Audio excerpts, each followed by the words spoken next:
បងប្អូនណាខ្លះចូលមើលរោងកុនមើលរឿងខ្មោចហើយមិនខ្លាចខ្មោចទេខ្លាចសំលេងខ្មោចបងប្អូនអ្នកគ្នាបាទនិយាយមែនណាបងប្អូនអ្នកគ្នាបាទសំលេងខ្មោចបញ្ញាក់ភ្ញាក់ដឹងថាស្រែកពេញមហល់តែម្ដងណាបងប្អូនអ្នកគ្នាបាទខ្ញុំពីអ្នកសង្សារខ្ញុំខំពឹងខ្ទប់អត់ហ៊ានភ្ញាក់ទេបងប្អូនអ្នកគ្នាដល់ការពិតទៅខ្មោចមិនសូវខ្លាចទេខ្លាចសំលេងទេបងប្អូនអ្នកគ្នាដោយសារអីបងប្អូនអ្នកគ្នាធម្មតាបងប្អូនដឹងស្រាប់ឯក្នុងរោងកុនសោនខ្លាំងណាដល់ពេលចេញដល់អវៈភ្ញាក់ហ្នឹងគឺដាក់មកគ្រឿងមកដល់កហើយបងប្អូនថ្ងៃហ្នឹងគឺថ្ងៃនេះរៀងទៅថាសែតបន្តិចទៅក៏មានអារម្មណ៍ថា stress អញ្ចឹងក៏ចង់បបោសង្សារខ្ញុំទៅមើលកុនបងប្អូនអ្នកគ្នាឲ្យទៅមើលនឹងរឿងខ្មោចទៀតធម្មតាបងប្អូនអ្នកគ្នាខ្មែរយើងចូលចិត្តថតរឿងខ្មោចហើយយើងក៏ចូលចិត្តមើលខ្មោចសាររឿងខ្មោចវាល្អមើលអញ្ចឹងណាហើយបងប្អូនឃើញហ្នឹងបងប្អូនអ្នកគ្នាមកហល់តែ2នាក់ទេបងប្អូនឲ្យមើលរឿងខ្មោចបងប្អូនបាទហើយដល់ពេលសោនខ្មោចដាក់មកបងប្អូនចាំការទៀតស្រែកចា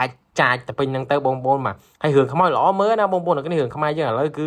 អភិវឌ្ឍទៅមុខហើយបងប្អូនអ្នកគ្នាទាំងការសម្ដែងទាំងគេហៅថាកាមេរ៉ាសោនសរោនសោនជាពិសេសអាសោនបញ្ញាក់ហ្នឹងបងប្អូនអ្នកគ្នាបាទខ្ញុំសរសើរលេខ1អាកន្លែងហ្នឹងហ្មងបងប្អូនណាភ្ញាក់ម៉ាភ្ញាក់អូភ្ញាក់តាភ្ញាក់បងប្អូនណាខ្លះដូចខ្ញុំសេរ៉ូម SCG 24 Salicylic acid នេះបងប្អូនជាប្រភេទសេរ៉ូមព្យាបាលមុនបងប្អូនអ្នកគ្នាអញ្ចឹងមកបើសិនជាបងប្អូនមានបញ្ហាមុនអីចាំបងប្អូនយកទៅប្រើហើយបងប្អូនដែលមានបញ្ហាមុនដូចជាមុនដបោកមុនខ្ទុះមុនកប់មុនកាមអីហ្នឹងបងប្អូនអ្នកគ្នាគឺប្រើបានទាំងអស់តែម្ដងជាប្រភេទសេរ៉ូមព្យាបាលណាបងប្អូនអ្នកគ្នាបាទបងប្អូនប្រើចន្លោះពី3ទៅ4ថ្ងៃបានដែរបងប្អូនក្នុងមួយអាទិត្យបងប្អូនអ្នកគ្នាបាទខ្ញុំប្រើជាប្រចាំបងប្អូនអ្នកគ្នាពីមុខដែលអាលុយវល់ខ្លាយទៅជាមុខដែលបាត់មុនបែបនេះបងប្អូនគឺខ្ញុំសរសើរមែនតើសេរ៉ូម SCG 24នេះបាទ